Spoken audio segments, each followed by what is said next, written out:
पहली घटना 5 मार्च 1966। इस दिन कांग्रेस ने मिजोरम में असहाय नागरिकों पर अपनी वायुसेना के माध्यम से हमला करवाया था। 1966 में इंडिया के इतिहास में पहली बार किसी गवर्नमेंट ने अपने ही लोगों के ऊपर एयर स्ट्राइक करवाया। It was happened in Aizawl city of Mizoram by the order of then government. अब आप पूछेंगे कि why we are discussing Mizoram right now, issue is in Manipur.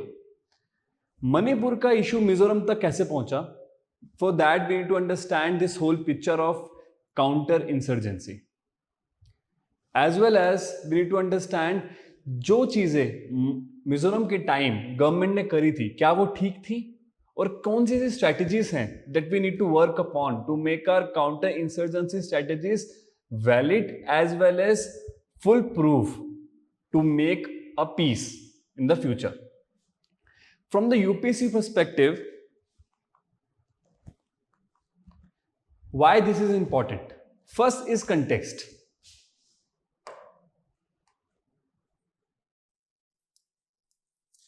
So in the context we have one thing in which our PM, when addressing the non-confidence motion in Lok Sabha, raised this issue.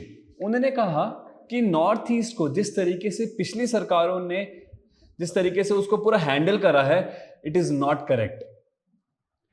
उन्होंने reference लिया Mizoram bombing का. उन्होंने बताया किस तरीके से brutally पुरानी governments ने वहां पर इस तरीके के एक्शन करके चीजों को और खराब कर दिया.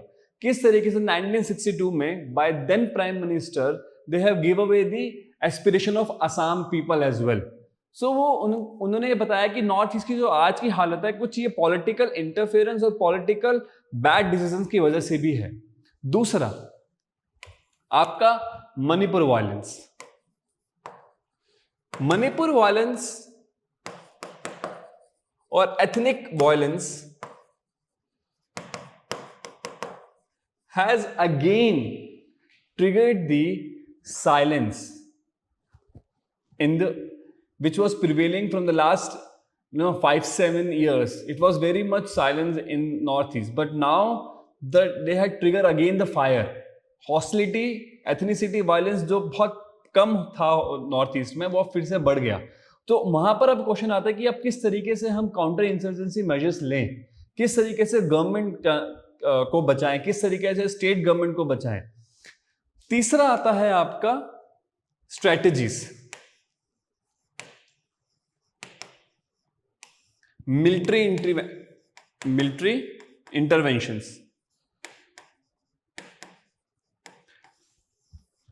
ये तो हुआ एक कंटेक्स्ट कि हमें किस तरीके से हम इसको यूपीएससी में कवर कर रहे हैं and why we are covering it.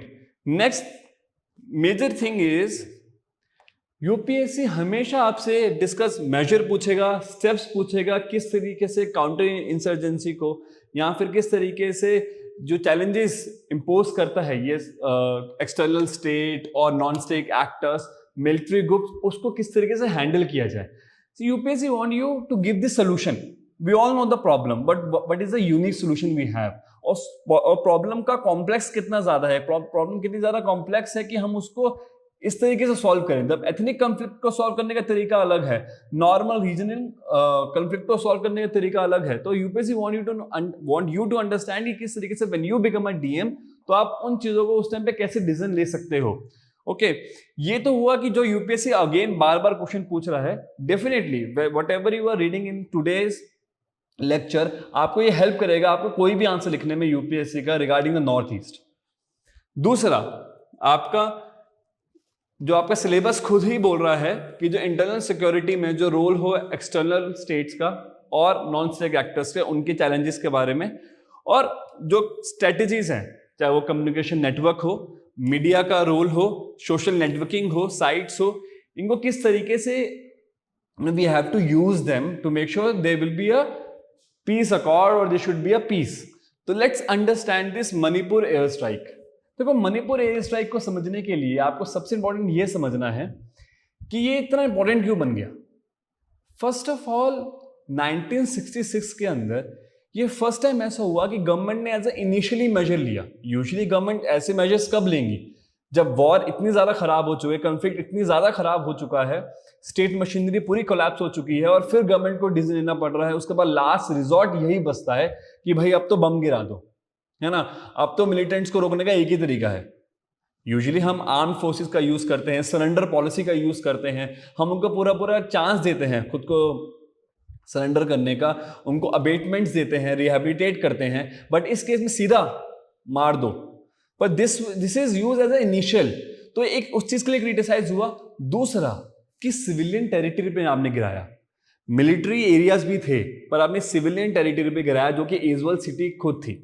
उसके बाद इसका जो इंपैक्ट रहा वो मेजर चीज है। आज भी जोरामी नी करके 5 मार्च को ये डे नॉट सेलिब्रेट बट इसको एज अ कंडोलेंस के लिए डे चूज किया है मिजोरम गवर्नमेंट ने। जब ये जितने भी मार्टर्स हैं उनको ये श्रद्धांजलि देते हैं उस दिन पे, तो सोच सकते हैं उनके मन में, उनके दिलों में आज भी वो एक खटास है, वो एक गवर्नमेंट के लिए एक you are remembering every single day कि how government acted with us, तो वो आज भी है। तो ये होता है जब हम कुछ ऐसे डिसीजन ले लेते हैं कि जो सालों तक लोगों को इंपैक्ट करते हैं, और ये विश्व में पहली बार हुआ। विश्व में आज एक बार ईरान ने अपनी गवर्नमेंट अपने लोगों के साथ किया था, but that was at the last. And also in Myanmar अभी भी ये हो रहा है। म्यांमार ने पिछले 2 सालों में 600 से ज्यादा एयर स्ट्राइक्स करे हैं अपने सिविलियंस के ऊपर, और उसकी वजह से भी ये मणिपुर वायलेंस और ज्यादा बढ़ गया है, क्योंकि वहां से जो कुकी आपके बॉर्डर माइग्रेट कर रहे हैं उसकी वजह से भी चीजें और खराब हो रही हैं मणिपुर के अंदर। तो अब जाके म्यांमार में हुआ, पर म्यांमार का आप देखेंगे कि इन्होंने स्टेप लिए हैं, बाद में लिए हैं, गवर्नमेंट रिप्रेसिव है, डेमोक्रेसी नहीं है, समझ में आता है। But the country like India अगर ऐसे डिसीजन ले रही है तो वी नीड टू अंडरस्टैंड कि डिसीजन क्यों लिया। Okay, now I hope you understand this. Now will understand the cause. तो किसी भी चीज को कंपेयर करने के लिए ना समझना पड़ेगा कि दोनों की कंडीशंस क्या है। आपको एप्पल को और ऑरेंज को कंपेयर नहीं कर सकते हो। आप मणिपुर वायलेंस को और मिजोरम को कंपेयर करने के लिए समझना पड़ेगा क्या दोनों में चीजें ठीक है। तो लेट्स डिस्कस दिस, क्योंकि अगर आप समझेंगे तो आप खुद डिसीजन अच्छे ले पाएंगे। तो सबसे पहले क्या था, कॉज क्या था? पहला कॉज जो आप देखेंगे, 2 कॉज, हम कॉज को डिवाइड हम 2 चीजों में कर सकते हैं। हम कॉज को डिवाइड कर सकते हैं, एक तो हिस्टोरिकल, और आप इसको हिस्टोरिकल बोल सकते हो, प्लस एथनिक, प्लस आप बस एथनिक बोलो, और demand for the state. Political भी हो सकता है यहां पर, डिमांड फॉर स्टेट, ठीक है। और दूसरा मेन कॉज क्या था, विल डिस्कस दिस। दूसरा मेन कॉज थे इमीडिएट कॉज, कि उस टाइम ऐसा क्या ट्रिगर कर दिया गवर्नमेंट को कि गवर्नमेंट ने एयर स्ट्राइक घोषित कर दी। इंडियन एयरफोर्स को ये इंस्ट्रक्शंस दे दिए एयर स्ट्राइक के। तो पहला क्या था,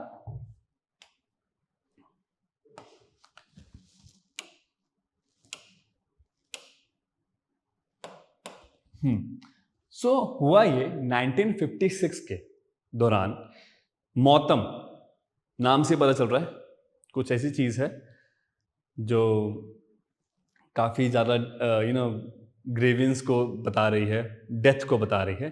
तो मौतम, फेमाइन, वहां पर फेमाइन को मौतम कहा जाता है। 1956 में एक बहुत बड़ा फेमाइन आया, जो कि उस टाइम की गवर्नमेंट, जो असम गवर्नमेंट थी, आप देख सकते हैं मिजोरम पहले एक डिस्ट्रिक्ट था, मिजोरम खुद का मिजो डिस्ट्रिक्ट था, लुशाई हिल्स पार्ट था, तो ये डिस्ट्रिक्ट था असम का। तो असम का 2 इश्यूज यहां पर आए। असम गवर्नमेंट ने जब 1956 में फेमाइन आया तो मिजोस को एकदम इग्नोर कर दिया। यहां से आपका मिजो नेशनल फ्रंट का जन्म हुआ। दूसरा, step motherly issue, step motherly treatment, और 2 से इशू निकलते हैं। इस ट्रीटमेंट में क्या था कि they don't consider the other person ethnicity. अब ये आप देखें 1960s में 1960s में एसमीज को स्टेट लैंग्वेज घोषित कर दिया। अब इससे क्या हुआ, वहां की खुद के जो कल्चर एस्पिरेशन जो है वो दब गई। मीजोस की खुद का एक कल्चर था, लैंग्वेजेस थी, उनके ऊपर उसका एक बहुत बड़ा सिग्निफिकेंट मूव था ये। तो ये कुछ जब उनके जब उनके आप कल्चर पे किसी के ऐसे वार करोगे तो person will retaliate like this only. तो वहां से मिजो नेशनल फ्रंट का जन्म हुआ। दूसरा इशू क्या था, दूसरा मैं आपको बताता हूं, एक है इसमें हिस्टोरिकल। देखो आपको सबसे पहले यह समझना है कि आप वॉर में दबा किसको रहे हो। तो ये आम इंसान तो नहीं है। देखो यहां पर टाइगर का सिंबल है, टाइगर का फेस एज अ सिंबल।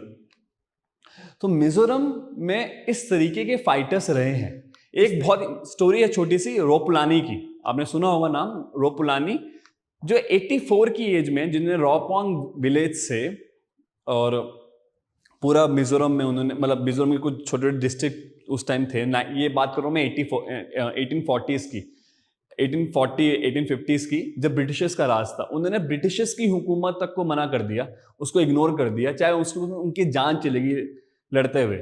तो ये वहां के वो फाइटर्स हैं, ये वैसे फाइटर्स वहां पर निकले हैं मिजोरम में, जो इतने ज्यादा they protect their land so much, they love their land so much। आपने कंसेप्ट सुना होगा टोटमिज्म का, जिसमें they worship their own rivers, they worship their own people, their trees, their mountains, so they love their land so much। तो आप वहां पर उनके कल्चर को ब्रीच करोगे तो ये चीजें क्रिएट होंगी। तो हुआ क्या, उसके बाद 1966 के अंदर they start the demand of sovereign state।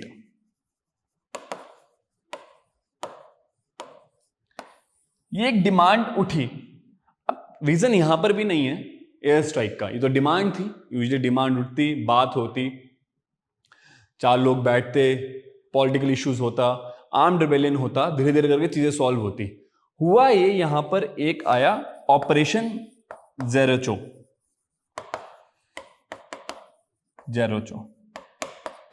और whatever how you pronounce it। तो इस ऑपरेशन के अंदर 10,000 मिजो नेशनल फ्रंट के लोग एजबाल सिटी पे हमला कर देते हैं, और सारे डिस्ट्रिक्ट पे, इनफैक्ट वो सारे डिस्ट्रिक्ट को कैप्चर कर लेते हैं। और अब उनका मोटिव होता है कि उनको एजबाल सिटी पे को कैप्चर करना है, डायरेक्टली एजबाल सिटी, क्योंकि एजबाल में ही उस टाइम भी सारे गवर्नमेंट ऑफिशियल्स एजबाल में ही थे। तो उन्होंने क्या किया, बहुत सारे गवर्नमेंट ऑफिशियल्स को ऑलरेडी कैप्चर और मारना स्टार्ट कर दिया। तो ये सरकार के लिए डायरेक्ट रिटेलिएशन हो गया उनका। दूसरा, उन्होंने क्या किया, जो लोग ईस्ट पाकिस्तान में 1965 में जो वॉर हुआ था उसके दौरान जो माइग्रेट करके आए थे कुछ ट्राइब्स, चकमा ट्राइब्स, उनको भी मारा, ठीक है ना, उनको भी मारना स्टार्ट कर दिया। उसके बाद जब their very famous personality Manek Shaw, जिनका बहुत ज्यादा रोल रहा है 1965 की वॉर में, जब वो हेलीकॉप्टर से इसका पूरा इन्वेस्टिगेट इसको करने के लिए आए, इसको देखने के लिए आए कि सिचुएशन क्या है, तो उनके हेलीकॉप्टर में भी उन्होंने रिटेलिएट करा और वहां पर अटैक करा। ये तो थे कुछ उनके इमीडिएट एक्शन। प्लस गवर्नमेंट क्यों इतनी ईगर थी करने के लिए, उसका सीधा सीधा रीजन है 1962 एंड 1965 की war, Indo China Indo Pakistan. आप ऑलरेडी 2 वॉर से निकले हो अभी, और उन 2 वॉर की वजह से आपका ये एरिया कितना ज्यादा सेंसिटिव हो चुका है। क्योंकि एक तो वॉर ऑलरेडी वॉर 1965 में वॉर हुई है, उसकी वजह से east India, east Pakistan already इतना एक्टिव है आपके नॉर्थ ईस्ट के लिए। उसके बाद आपका चाइना कितना एक्टिव है आपके नॉर्थ ईस्ट के लिए। तो बहुत सेंसिटिव एरिया था। अब ये जो कॉजेस थे, इन्होंने गवर्नमेंट को एयर स्ट्राइक के लिए प्रमोट और ट्रिगर कर दिया। आप देखेंगे कि जो टेरेन है इनका, और ये हुआ भी बहुत जल्दी। 1 मार्च को उन्होंने 1966 में 1 मार्च को उन्होंने ये घोषणा कर दी कि we are retaliating against the government, we are going against the government, we are making the insurgency. अब 4 मास तक आते आते इन्होंने सब कुछ ये कर भी दिया, इतनी फास्ट इन्होंने काम करा, तो गवर्नमेंट के पास टाइम नहीं था सोचने का। ऊपर से टेरेन इनका इतना डिफिकल्ट है, आप देखेंगे ज्योग्राफी एरिया देखेंगे यहाँ का, तो जो फॉरेस्ट एरिया है आसपास, और 2 इंपॉर्टेंट और स्टेट्स हैं, मणिपुर एंड त्रिपुरा, तो दोनों इससे काफी अफेक्टेड हो रही थी जब पूरा ये सिलसिला चल रहा था। कि एक्सपर्ट्स ने उस टाइम, और अभी भी एक्सपर्ट्स क्या बोल रहे हैं कि वेदर डिसीजन इज राइट और रॉन्ग। आपके हिसाब से डिसीजन राइट हो सकता है क्योंकि अभी नेशन की बात आ चुकी है, नेशनल इंटीग्रेशन की बात आ चुकी है, जो मणिपुर वाले में अभी है नहीं, बट जिस तरीके से उसको हैंडल किया, क्या वो एक्चुअली में नेशनल इंटीग्रेशन में जा रहा है? Let's see that.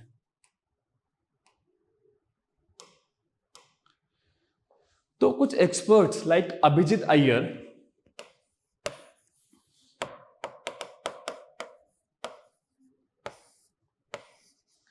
said we are in support of then government who has taken the decision to airstrike. Why they are in support? They are saying that that time if they have flagged the Aizawl city for 48 hours of Mizo National Front, अगर यहाँ पर वो 48 hours तक Mizo national front का झंडा फहरा देते, तो वो इस टाइम इतना एरिया सेंसिटिव है कि ईस्ट पाकिस्तान और यूएन दोनों ही उसको एज अ सॉवरेन कंट्री और सॉवरेन स्टेट घोषित कर देते और इंडिया से एक पार्ट अलग हो जाता। तो उस टाइम नहीं था, और जिस तरीके के फोर्स में रिटेलिएशन थी वो टाइम नहीं था, तो इसलिए the decision was totally right. दूसरा, जो लोग क्रिटिसाइज कर रहे हैं वो ये नहीं कह रहे हैं कि डिसीजन कितना राइट था कितना रॉन्ग था, they are talking about the actual exit strategy.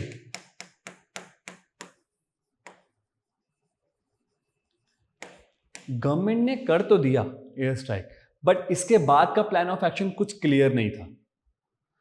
होता क्या है, Robert green in its war strategy book told when you don't have when to end the war and when to continue the war, then it will be a bigger issue for you. You will make the situation more worsen for you. Like America in Vietnam, they don't know when to stop the war, when to start the war, or till how much they wanted to stretch it. Napoleon has done wrong with the Austria, Prussia. The way how they humiliate them, instead of making them a friend, they have humiliating them. That makes their, later when they become weak, when Napoleon become weak, they attack the Napoleon back again. World war 2 देख लीजिए, world war 1 में जिस तरीके से treaty of वर्साले हुआ, किस तरीके से किस एंड पे वॉर को छोड़ना है, तब तक वो नहीं आता। That is art of ending the war, art of ending the war. अगर आप में ये नहीं है कि वॉर को कहां पर छोड़ना है और कहां पर लेके जाना है, then you are in a bigger issues. आप कहते हैं कि इसका क्या सोल्यूशन क्या है?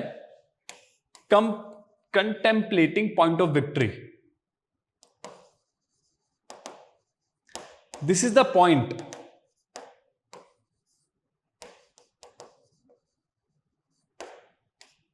This is the point Robert Greene said, we need to calculate as a risk to understand where we can make the deal. Right now the deal happened in the Assam Dimsa Accord. Before making the situation worsen, government has agreed all the demands of the Dimsa people in Assam. This is a good, this is called the point of victory the government has made. So this has to be calculative. There are 2 things in your life, risk and gamble. In gamble होता क्या है, अगर आप एक बार हार गए यहां पर, तो आप अपना सब कुछ गवा दोगे, अपनी इज्जत, अपनी शोहरत, अपना मनी, अपना हेल्थ, सब कुछ यहां खत्म हो जाएगा। बट रिस्क के केस में आप सब नहीं गवाते हो, आपने जितना दाव लगाया होता है उतना ही गवाते हो, और आप कभी उस पोजीशन पे नहीं आते हो जब आपके पास कुछ ना हो। गैम्बल में एक बार किया तो सब खत्म हो जाता है, बट रिस्क में ऐसा नहीं होता। रिस्क हमेशा कैलकुलेटिव तरीके से एनालिसिस करके से सारा इंटेलिजेंस गैदर करने के बाद आता है। तो यहां पर एक कमी थी। कुछ एक्सपर्ट्स कहते हैं दैट वाज अ गैम्बल, और कुछ एक्सपर्ट्स कहते हैं दिस वाज द रिस्क. सो ये था कि when you don't know the exit strategy, even Manik Shah was in favor of airstrike. Then Home Minister Gulzari Lal Nanda was in favor of, because जब उन्होंने on ground operations करे, जो उनको वहां पर सोल्यूशन दिखी मानिक शाह को, उसके बेसिस पे उन्होंने कहा कि air strike is the only solution. So this is the expert issue here to counter the insurgency. अब नाउ यू डिसाइड कि वेदर दिस इज राइट और रॉन्ग. एक तरफ नेशनल इंटीग्रेशन और एक तरफ एस्पिरेशन ऑफ द पीपल. आप देख सकते हैं कि मैंने बताया कि कितना जरूरी था, एयर स्ट्राइक कितना ज्यादा जरूरी था और ये भी कितना ज्यादा इंपैक्टफुल रहा. पर रिजल्ट तो अब आ जाना चाहिए था ना, कि अगर एक बार एयर स्ट्राइक करा तो ठीक है, चीजें खत्म हो गई, पर चीजें खत्म नहीं हुई. Let's understand its major consequences. हुआ क्या, उससे आपको समझ में आएगा कि क्या उनका डिसीजन और ठीक था कि नहीं. कॉन्सिक्वेंसेस यहां तक पहुंचा कि हम 1986 में हमने मिजो अकॉर्ड साइन कर दिया.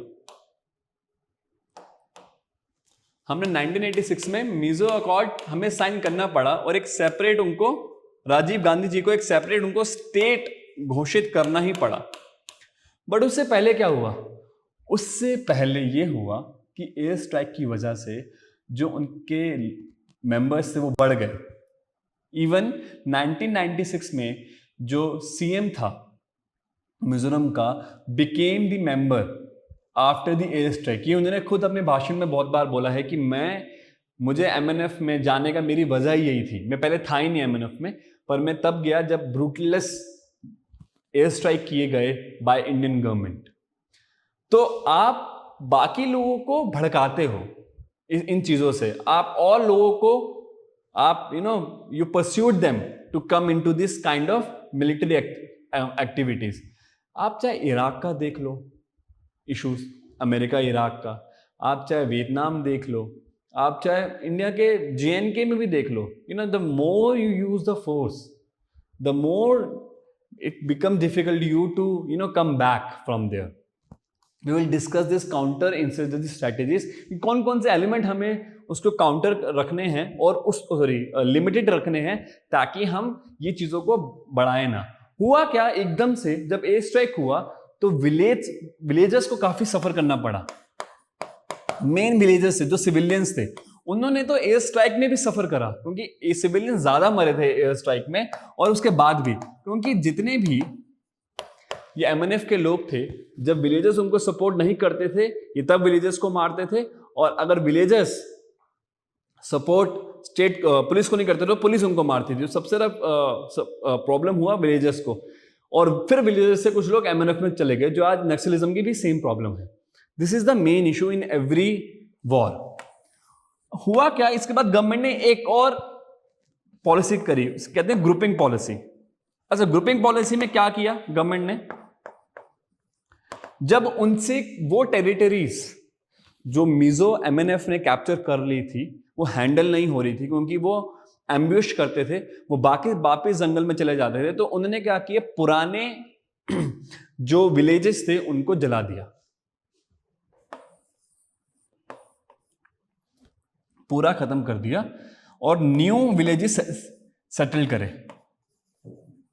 ये किसने किया, ये गवर्नमेंट ने करा, ये गवर्नमेंट ने करा. इसकी वजह से क्या हुआ, विलेजर्स ने और ज्यादा गुस्सा बढ़ गया. जो उनका खुद का लैंड, जो मैंने पहले बताया हुआ है आपको, कितना ज्यादा ये रेवोल्यूशनराइज हैं अपने खुद को लैंड को लेकर. उनके खुद को लैंड से जाना पड़ा, उनका खुद का लाइवलीहुड उनके साथ चला गया, उनके बच्चों, उनके पूरे घर का जितना भी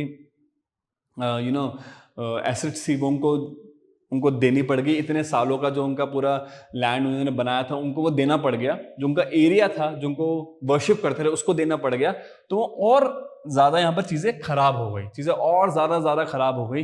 अब वो मूवमेंट धीरे धीरे सक्सेशनिस्ट मूवमेंट कि अब हम एक सेक्शन अलग हो गए हैं. अब उनकी ये एस्पिरेशन और पक्का हो गई कि हम तो अलग ही हैं। फिर एमएनएफ ने एज अ पॉलिटिकल पार्टी रूप लिया 1980s में। अब वो पॉलिटिकल पार्टी जितने भी वहां पर मिलिट्री पीपल थे, जितने भी वहां पर टेररिस्ट थे, वो अब पॉलिटिकल पार्टी में एक पॉलिटिकल पार्टी में कन्वर्ट हो गए and later they become the accord. So solution तो एयर स्ट्राइक के बाद आया ही नहीं। हमें इससे ये समझ में आया कि एयर स्ट्राइक से कुछ सोल्यूशन नहीं आया, बट हाँ उस टाइम पे जो गवर्नमेंट का गैम्बल या रिस्क जो आप डिसाइड करेंगे उसके बेसिस पे जो उन्होंने क्रिएट कर दिया उसका इंपैक्ट आज तक है। Now let's understand counter insurgency होती क्या है, ये समझ लीजिए पहले। काउंटर इंसर्जेंसी सिर्फ ये होता है कि हमने मिलिट्री ऑर्गेनाइजेशन की जो एस्पिरेशन है to create the parallel government, हमने उसको रूट आउट करना होता है from the people, from the national, from the people aspiration, from the psychological, from every aspect, economical. हमने सारे एस्पेक्ट्स को देखते हुए सिर्फ उनको पैरेलल गवर्नमेंट बनाने से रोकना होता है, ना कि उनको खत्म करना होता है। This is not the aim to eliminate them, it is to minimize them, okay, और to reduce them. So let's understand कि ये जो स्ट्रेटजीज हैं, this strategies is given by the IDSA, okay, IDSA is a defence specialist analysis agency, Manohar Parrikar Institute of Defence Strategies. तो they have given these 9 strategies which we used to combat any kind of or making any kind of counter insurgency strategies. So पहला उन्होंने बताया कि we should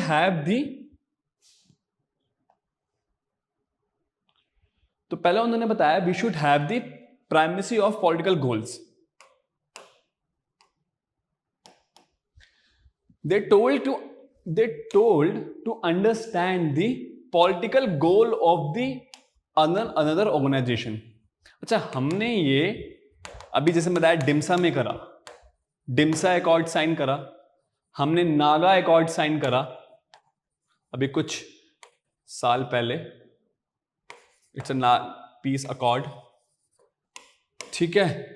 हमने जब ये करा, हमने बोर्डो पीस अकॉर्ड साइन करा इवन। तो जब हमने ये किया तो हमने क्या किया, जो इनकी एस्पिरेशन थी ऑटोनोमस काउंसिल क्रिएट करने की, हमने उसको पकड़ा।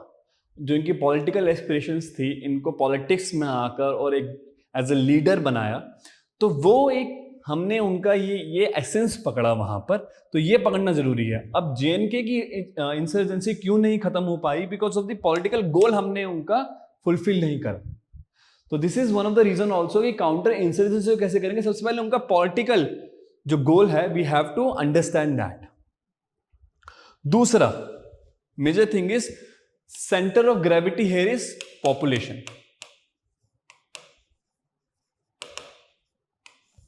आपको पॉपुलेशन को 3 चीजों में डिवाइड करना है, 3 एरियाज में डिवाइड करना है। पहला वो माइनॉरिटीज जो सपोर्ट कर रही हैं, सपोज कुकीज एक माइनॉरिटीज है, उसको सपोर्ट कर रही हैं वायलेंस को। वो माइनॉरिटी जो इसके अगेंस्ट हैं, और वो मेजॉरिटी जो इसके अगेंस्ट है। ये जब आप इसको कैटेगराइज कर देंगे तो you will help to make sure कि जो लोगों की डिमांड है आप उसको सबसे पहले फुलफिल करें। हम इससे क्या करते हैं, हम उन सिविलियंस को बचा पाते हैं जो मणिपुर के टाइम जो मिजोरम के टाइम हम नहीं कर पाए, जो विलेजर जो सफर कर रहे थे। तो here we actually help them. अभी गवर्नमेंट ने क्या करा है, एक ना बफर जोन बनाया है। क्या होता था, जो मणिपुर में जो हिल के लोग हैं, वो जब सिटी में आते थे, मतलब भागते थे सब सिटी की तरफ, तो सिटी में जो मेटीज थे वो उनको मारते थे या फिर तब वायलेंस होता था। और जब सिटी के लोग पहाड़ों में जाते थे इसकी तरफ, तब वहां वायलेंस होता था। तो क्या किया उन्होंने, एक बफर जोन बना दिया जिसको वो प्रोटेक्ट कर रहे हैं। तो ज्यादा मिलिट्री लगाई, मिलिट्री को कम करने के लिए नहीं, लोगों को बचाने के लिए ज्यादा मिलिट्री लगाई। किसके लिए? उनसे आर्म्ड फोर्सेस से लड़ने के लिए नहीं, सिविलियंस को बचाने के लिए। तो सेंटर ऑफ ग्रेविटी जो जहां पर आके सब एट द एंड जो आपको बचाएगा वो है पॉपुलेशन। जो उस टाइम जो आपकी जितनी भी स्ट्रैटेजी और पॉलिसीज होंगी वो उसके पॉपुलेशन के आसपास ही होनी चाहिए, चाहे वो रिहेबिलिटेशन के हो, चाहे वो बफर जोन क्रिएट करने के लिए हो, चाहे उनके लिए आपको एसेंशियल्स उनको डिलीवरी करवानी हो, सब कुछ। उसके बाद आता है आपका काउंटर प्रोपोगंडा। अब उनका एक प्रोपोगंडा है, किसी भी स्टेट का एक प्रोपोगंडा होता है, उसको हमने काउंटर कैसे करेंगे? With the help of media. यहां पर मीडिया का रोल सबसे इंपॉर्टेंट हो जाता है। आपको यहां पर मीडिया को साथ लेके चलना होता है। आपको एक पॉलिसी क्रिएट करनी होती है, इसके कहते हैं सरेंडर पॉलिसी। आपको जितने भी इस पॉलिसी के अंदर you have to give them the chance to surrender to them, so surrender to government. आपको उनके फॉल्स और वीक प्रोपेगेंडा को एक्सपोज करना होता है। यहां पर सबसे ज्यादा हेल्प लगता है एक लीडरशिप का। आपको यहां पर हेल्प लगता है एक रोबस्ट, जैसे रिजोल्यूट लीडरशिप जहां पर आता है। ये यहां पर इवन सब एक दूसरे से लिंक है, पर प्रोपेगेंडा को काउंटर करना is very essentially psychologically hit करता है सामने वाले को और आपके पूरे मुद्दे को आपको बैक करता है। अब आता है रिजोल्यूट लीडरशिप। आपने बहुत जगह देखा होगा, जैसे जब महात्मा गांधी फास्टिंग कर लेते थे तो वहां से चीजें सॉल्व हो जाती थी। जब कोलकाता में राइट्स हुए तो महात्मा गांधी जी ने वहां पर गो फॉर द फास्टिंग, तो चीजें वहां पर रिजॉल्व हो गई। तो वहां पर ये जानना जरूरी है कि जब आपके वहां के सीएम या फिर होम मिनिस्टर क्या एथिकल मैनर पे वर्क कर रहे हैं, बायस तो नहीं है। प्रॉब्लम अभी क्या है, ये न्यूज में अभी ये चल रहा है कि कुछ ITBP, Indo Tibet border police is actually favoring the Kuki militia. Kuki people को ज्यादा वो फेवर कर रही हैं और उसकी वजह से जो मीटीज हैं they are become more retaliate और they are going against the state government. यहां पर लीडरशिप आपको हर एक लेवल पे चाहिए, जो देख रहा है, चाहे वो मिलिट्री लेवल पे हो, चाहे वो होम मिनिस्ट्री लेवल पे हो, चाहे वो DM लेवल पे हो। तो एक स्ट्रॉन्ग एथिकल मैनर पे हमको डील करना बहुत जरूरी है। काउंटर प्रोपेगेंडा मैंने आपको बता दिया। Next will understand more things. Intelligence, here come the intelligence of everything. as I told you, you should understand whom you are fighting. आपको पता है बाबर किसी भी वॉर में जाने से पहले 3 महीने understand the other person, he only understand the qualities as well as geography of the other region, the person who is leading them, how many artillery they have. Babar understand everything. That's why he's a good leader.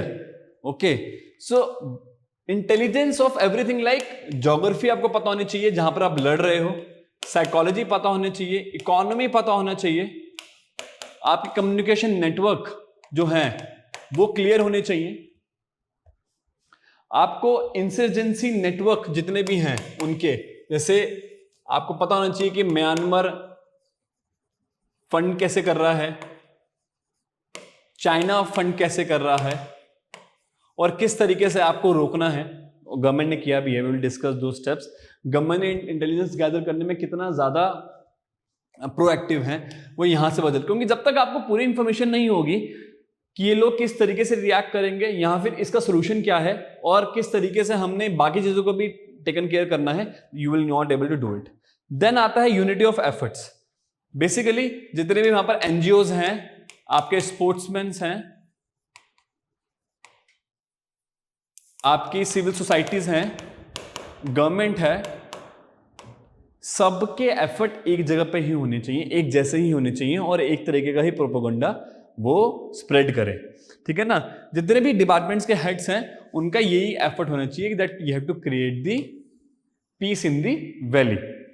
दूसरा, appropriate force structure, minimize use of force. मैंने बताया आपको, देखो ये time लगता है, चीजें ना चीजें ठीक करने में टाइम लगता है। गेहूं के साथ गुण पिसता है, उसी तरीके से जब वॉर्स होती हैं तो बहुत सारे सिविलियंस के भी मरते हैं। जब हम एक दूसरे का इम्यून सिस्टम, जब आप पढ़ोगे इम्यून सिस्टम के बारे में, जो इम्यून का डिफेंस मैकेनिज्म होता है, जो कोई भी ऐसा सेल आता है which actually creating a harm for you, तो वो क्या करेगा, वो सारे सेल्स को, उस एरिया के सारे सेल्स को बर्न कर देता है। तो अब होता क्या है, जो अच्छे सेल्स भी होते हैं साथ साथ में वो भी बर्न हो जाते हैं। तो सेम यही होता है, जैसे हमारी बॉडी मैकेनिज्म है, वैसे उस सोसाइटी का मैकेनिज्म भी वही है कि जब भी कुछ ऐसा वायलेंस होगा तो it will take a time to settle, उसको धीरे धीरे धीरे सेटल होगा। और आप एकदम से खत्म करना चाहोगे एयर स्ट्राइक करके या फिर कुछ ऐसा करके, एक बहुत बड़ा, जैसे हम 1984 में आप एकदम तोप लेकर घुस गए, तो जब आप इस तरीके से आप एक्शन लोगे तो उसका रिजल्ट काफी सालों तक रहता है और वो नहीं जाता उनके मन से, उनके दिमाग से, और वो और सेपरेट स्टेट इशू, खालिस्तान जैसे जगह क्रिएट होती हैं।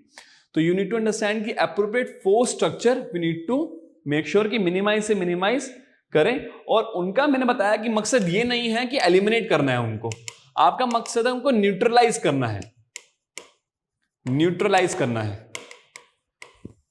ठीक है। दूसरा, ऑपरेशन क्लैरिटी, कि जो आप कर रहे हैं, जैसे मैंने बोला यूनिटी ऑफ एफर्ट्स और ऑपरेशन क्लैरिटी, ये सब एक ही चीज पे है, ठीक है, कि आपको जो भी आप ऑपरेशन वहां पर कर रहे हैं, you should know where you are heading to. Then आपका आता है rule of law. This is very important. देखो, कुछ ऐसे लॉज होते हैं जो जब आप बनाते हैं तो वो चीजें और खराब कर देते हैं। मणिपुर में ऑलरेडी एक लॉ पे बहुत सारी चीजें खराब हुई हैं। आसपा, ये एक्ट इसलिए गवर्नमेंट वांट कि हम सब कुछ लॉफुल करें। जम्मू एंड कश्मीर में इंसर्जेंसी है, सुप्रीम कोर्ट इस केस को अभी भी देख रहा है, सब एडवोकेट लगे हुए हैं, क्योंकि जब रूल ऑफ लॉ से चीजें होती हैं ना तो लोगों को जल्दी समझ आता है, सेटल्ड जल्दी होती हैं। Otherwise they will keep on going against the government, they keep on retaliate. Okay, तो जैसे आसपा में हुआ कि केस में हुआ कि जब उन्होंने मणिपुर को उस टाइम के एथनिक वायलेंस को बचाने के लिए, जो क्योंकि वायलेंस बहुत टाइम से चल रहा है, तो आसपा लगा दी, उसकी वजह चीजें क्या ठीक हो गई, नहीं चीजें और खराब हो गई, ठीक है ना। आसपा की वजह से कितना सारा इशू रहा, कितने सारे प्रोटेस्ट रहे, मैंने हमेशा नॉर्थ ईस्ट उसमें उलझा रहा। और अभी कुछ स्टेट से, नागालैंड से, असम कुछ डिस्ट्रिक्ट से जब आसपा हटाया तो कैसे पीस धीरे धीरे ब्रॉट इन आया।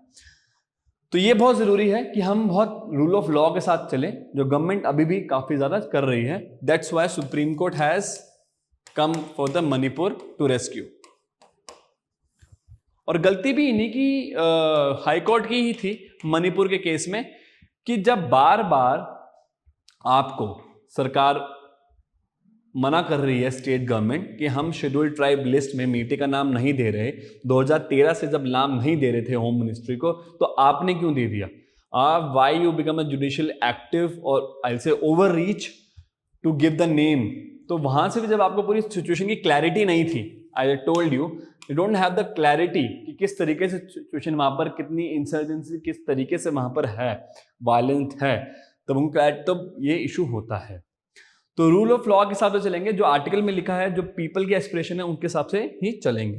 तो ये कुछ 9 प्रिंसिपल हैं जिनको हम इस बार अपने मणिपुर वायलेंस को हैंडल करने में यूज कर रहे हैं। Like government is using what I tell you for this, for the purpose of security,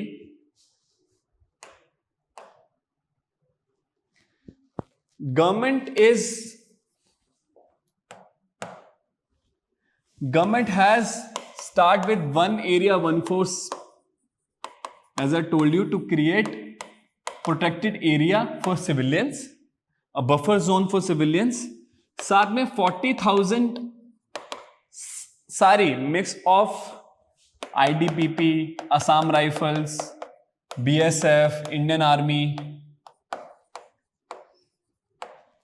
40,000 military has been deployed as again not to eliminate but to neutralize them. Internet ban and curfew for what? Counter propaganda. This will again is the debatable thing कि क्या ये ठीक है कि नहीं, but right now we understand कि क्या क्या किया है, ठीक है कि नहीं, we will discuss it later. Okay, done. Then we have for this political thing, what government has done doing, made the peace committee under the presidency of governor, plus the other people like industrialists, sportsmen, civil society, plus as well as there is a committee for the of retired judges as well. Retired high court judges. Okay, so this is done by the government from this perspective of political neutralize them. और security में और क्या किया है, यहां पर इन्होंने security को कंसर्न में रख के जो म्यांमार, इंडिया और म्यांमार के बीच में जो एक टाई था कि that anybody from Myanmar can come within 10 kilometre of the border and stay there for 72 hours, और इंडिया के जब वहां लोग जाएंगे तो वो 24 आवर्स तक रह सकते हैं, उसको खत्म कर दिया ताकि ये जो एक्सचेंज हो रहा है कुकीज का ये ना हो, बार बार आना जाना, और जो ये जितने भी म्यांमार से जितने भी माइग्रेशन हो रहा है ये ना हो।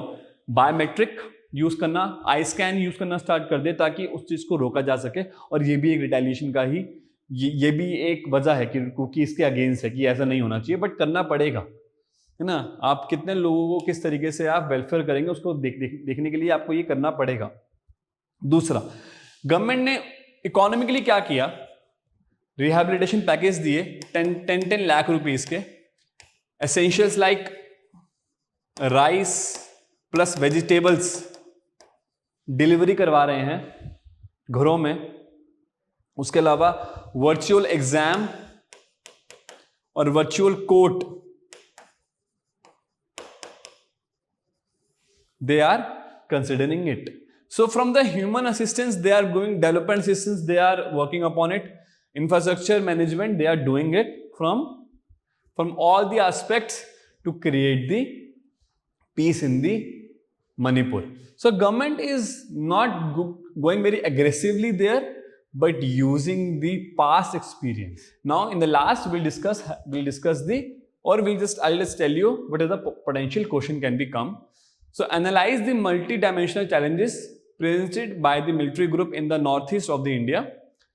Additionally, please provide a discussion of the measures necessary to combat the insurgency.